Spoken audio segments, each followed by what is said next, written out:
আমরা একটু এভারকেয়ার হাসপাতাল থেকে ঘুরে আসতে চাই। সহকর্মী আখলাকুস সাফা রয়েছেন সেখানটায়। সাফা, একটু জানাবেন, দিনভরই জানছিলাম আসলে দিনের শুরু থেকেই যে নেতাকর্মীরা ভিড় করছেন, যে নেতাকর্মীরা আসলে বাকশূন্য, আবেগে আপ্লুত, কি অবস্থা দেখছেন এভারকেয়ার হাসপাতালের সামনের পরিবেশ পরিস্থিতি, নেতাকর্মীদের ভিড়, কি বলছেন আসলে তারা? রবিন, বাকশূন্য, আবেগাপ্লুত, শোকে স্তব্ধ নেতাকর্মী সমর্থকরা। এবং শুধু নেতাকর্মী সমর্থকরাই নয়, এই এভারকেয়ার হাসপাতালের সামনের জায়গাটিতে যত দূর আমি দেখছি তত দূর আমি শুধু কিন্তু মানুষই দেখতে পাচ্ছি। এবং আশপাশের এলাকার এবং এই এলাকার ভিতরের যে বসবাস করে যে মানুষজন, তারা সবাই কিন্তু এসেছেন এবং আমরা দেখতে পাচ্ছি যে নেতাকর্মীরা যারা এভারকেয়ারের সামনে অবস্থান করছেন তারা কিন্তু আজকেই এখানে অবস্থান করছেন। বিষয়টা তো তা না, আপনি তো জানেন যে তিনি যেদিন থেকে এই অর্থাৎ 23 নভেম্বর থেকেই কিন্তু নেতাকর্মীরা সারাক্ষণ 24 ঘন্টা বিভিন্ন সময় জুড়েই কিন্তু তারা এখানে আসছেন, দোয়া করছেন। এবং আজকের যে দৃশ্যটি সেটি হচ্ছে নেতাকর্মীদের প্রত্যেকের চোখে পানি, আহাজারি, এবং এই আহাজারির মধ্য দিয়ে তারা যেটি বলতে চাইছেন সেটি হচ্ছে তাদের যে প্রিয় নেত্রী এবং তার চলে যাওয়া তার মাগফিরাত কামনা করছেন। আমাদের সঙ্গে যে নেতাকর্মীরা আছেন তাদের সঙ্গে একটু কথা বলি। সাইফুদ্দিন রবিন, কি হারালো বাংলাদেশ?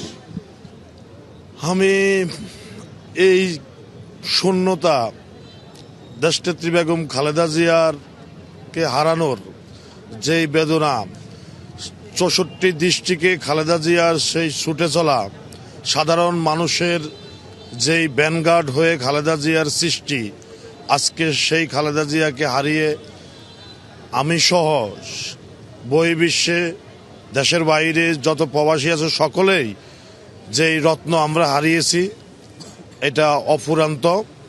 এবং আমি বিশ্বাস করি বেগম খালেদা জিয়ার এই শূন্যস্থান একমাত্র তারেক রহমান তার বিচক্ষণতা এবং আত্মমানবতার সেবায় সাধারণ মানুষের পাশে দাঁড়িয়ে এই শূন্যস্থান পূরণ হবে, এটা হলো আমার বিশ্বাস।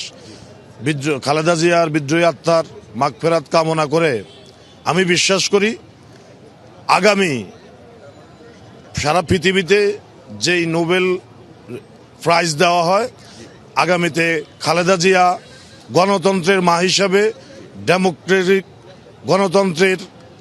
গণতন্ত্রের জন্য যিনি যুদ্ধ করেছেন, উনি নোবেল প্রাইজ পাবেন। আপনাদের এই প্রত্যাশার কথা বলছিলেন রবিন। একটি বিষয়, নেতাকর্মীরা যারাই আসছেন আপসহীনতার কথা বলছেন, অর্থাৎ আপসহীন একজন নেত্রী, একজন দৃঢ়চেতা, একজন ব্যক্তিত্ব সম্পন্ন একজন নেত্রী, এবং যেই নেত্রীর মধ্যে ছিল আবার মমতাময়ী মায়ের যে ছোঁয়া, এবং এই সব কিছু মিলিয়েই বাংলাদেশ আজ খালেদা জিয়াকে হারালো। বিএনপি চেয়ারপারসন বেগম খালেদা জিয়া চলে গেলেন। সেই জন্যই কিন্তু নেতাকর্মীদের এই শোকাবহ পরিবেশ আমরা দেখতে পাচ্ছি সমস্ত নেতাকর্মীদের মধ্যেও। বাংলাদেশ আজ কি হারালো? আজকের বাংলাদেশের গণতন্ত্রের অতন্ত্র প্রহরী, সার্বভৌমত্বের অতন্ত্র প্রহরী দেশনেত্রী বেগম খালেদা জিয়া, আমাদের আদর্শের মা, আমাদের জাতীয়তাবাদের মা আজকে নেই। আজকে আমাদের বুকটা ফেটে যাচ্ছে। এই বাংলাদেশ তার গণতন্ত্রের অতন্ত্র প্রহরীকে, সার্বভৌমত্বের অতন্ত্র প্রহরীকে হারিয়েছে। এই বাংলাদেশ হারিয়েছে তাদের একজন গার্জিয়ানকে, যে গার্জিয়ান ছিল এই বাংলাদেশের ঐক্যের প্রতীক। আজকে সেই গার্জিয়ান নেই। আমরা কিভাবে যেটা ভাষায় প্রকাশ করবো তো জানি না। আমাদের ছাত্র রাজনীতি থেকে শুরু করে যাকে দেখে আমরা রাজনীতি শিখেছি, যার আদর্শ ধারণ করে আমরা রাজনীতি শিখেছি, যাকে মা বলে ডাকতাম, আমরা স্লোগান দিতাম, আমাদের মা, আজকে সেই মা আমাদের মা নেই। আমরা স্লোগান দিতাম খালেদা জিয়া, খালেদা জিয়া। সেই খালেদা জিয়া আজকে পৃথিবীর মায়া ত্যাগ করে আল্লাহর ডাকে সাড়া দিয়ে পৃথিবী থেকে সরে গিয়েছেন। উনি বলেছিলেন এই বাংলাদেশের বাহিরে ওনার কোনো ভূখণ্ড নেই, এই বাংলাদেশের বাহিরে ওনার কোনো মাটি নেই। আল্লাহ তাআলা হয়তোবা সেটা কবুল করেছেন। এজন্য আজকে এই বাংলাদেশেই উনি মৃত্যুবরণ করেছেন, আল্লাহর ডাকে সাড়া দিয়ে চলে গিয়েছেন। এই বাংলার মাটিতেই আজকে উনি দাপন হবে। আল্লাহর কাছে আমরা ফরিয়াদ করি, আল্লাহ তুমি ওনার ভুল ত্রুটি ক্ষমা করে দিয়ে ওনার দেশপ্রেম, ওনার মানুষের প্রতি ভালোবাসা, ওনার ঐক্যের আদর্শকে ধারণ বিশ্বাস করে আল্লাহ ওনাকে ক্ষমা করে দিও, ওনার কোনো ভুল ত্রুটি থেকে ক্ষমা করে দিও। আমরা যদি ওনার আদর্শে বিশ্বাসের কারণে আমরাও যদি কোনো ভুল ত্রুটি করে থাকি, সেই ভুল ত্রুটিও ক্ষমা করে দিয়ে, আমরা যদি কোনো ভালো কাজ করে থাকি, সেই ভালো কাজটুকু নিয়ে গিয়ে ওনার জন্য দিয়ে, ওনাকে ক্ষমা করে দিয়ে, ওনাকে বেহেশতের সর্বোচ্চ মাকাম জান্নাতুল ফেরদাউস দান করো। ওনার কবর আযাব যেন আল্লাহ তাআলা দূর করে দেয়, ওনাকে যেন আর কষ্ট না হয়, আর যেন কষ্ট না হয়। ওনাকে অনেক কষ্ট করছে উনি, এই হাসিনা ফ্যাসিস্ট ওনাকে সুচিকিৎসা নিতে দেয়নি, ওনাকে দিকে দিকে ওনাকে মৃত্যুর কোলে ঠেলে দিয়েছে। আজকে উনি দেখ, এই হাসিনা তুই দেখে যা, সারা বাংলার দেশের মানুষ আজকে ওনার জন্য কাঁদে, তোর জন্য কাঁদে না, কাঁদবে না কখনো। এই বাংলার মাটিতে হাসিনার স্থান হবে না। আপনাদেরকে ধন্যবাদ।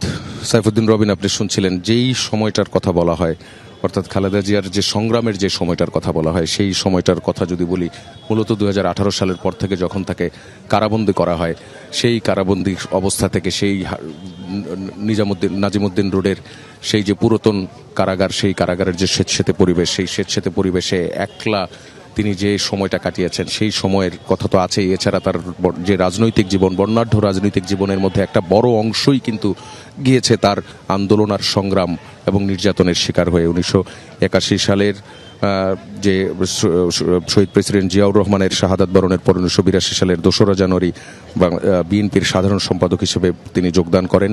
বেগম খালেদা জিয়া 1983 সালের মার্চে দলের ভাইস চেয়ারম্যান নির্বাচিত হন এবং 1984 সালের আগস্টে দলের চেয়ারপারসন নির্বাচিত হন। 1982 সালে বাংলাদেশ সেনাবাহিনীর প্রধান জেনারেল হোসেন মোহাম্মদ এরশাদের নেতৃত্বে একটি সামরিক অভ্যুত্থানের পর খালেদা জিয়া গণতন্ত্র পুনরুদ্ধারের জন্য সর্বাত্মক আন্দোলনের সূচনা করেছিলেন। তিনি এরশাদের স্বৈরাচারের অবসান ঘটাতে 1983 সালে গঠিত 7 দলীয় যে জোট গঠনের স্থপতি ছিলেন, সেই জোট তার নেতৃত্বে গঠন হয়েছিল। তিনি 1986 সালে কারচুপির নির্বাচনের বিরোধিতা করেন এবং নির্বাচনে অংশগ্রহণ থেকে বিরতও থাকেন। যদিও আওয়ামী লীগ, জামায়াতে ইসলাম এবং বাংলাদেশ কমিউনিস্ট পার্টির মতো রাজনৈতিক প্রতিদ্বন্দ্বীরা এরশাদের অবৈধ সরকারের বৈধতার জন্য জাতীয় পার্টির নেতৃত্বাধীন শাসনের অধীনে নির্বাচনে যোগ দিয়েছিল, তার দৃঢ় সংকল্পের কারণে 1983 থেকে 1990 সাল পর্যন্ত 7 বার আটক করা হয়েছিল তাকে। তিনি বিএনপির ছাত্র সংগঠন জাতীয়তাবাদী ছাত্রদলকে শক্তিশালী একটি সংগঠনে পরিণত করেন, যার ফলে তারা সারা দেশে 321টি ছাত্র সংসদগুলোর মধ্যে 270টিতে জয়লাভ করেছিল সেই সময়। এই ছাত্ররা এরশাদের শাসনে পতনের আন্দোলনে গুরুত্বপূর্ণ ভূমিকা পালন করেছিল।